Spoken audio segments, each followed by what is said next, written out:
এগুলো হলো সূর্যমুখীর বীজ।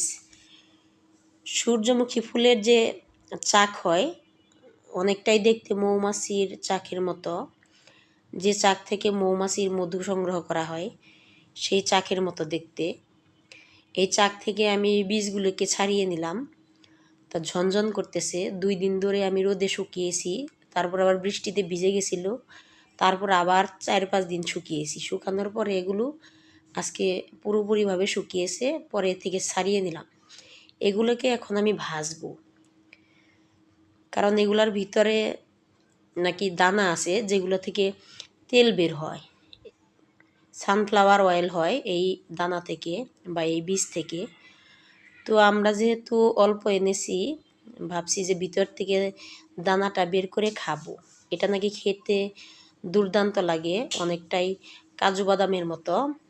তাই আমি এগুলোকে ভাজতেছি। ভাজা শেষ, আমার মোটামুটি ভাজা শেষ হয়ে গেছে। এবার আমি ভিতর থেকে বীজগুলোকে ছাড়িয়ে নিব। তো আমি বেশ কয়েকটা বীজ ছাড়িয়ে নিয়েছি, আবার খাচ্ছিও। খেতে কিন্তু এটা দুর্দান্ত ছিল।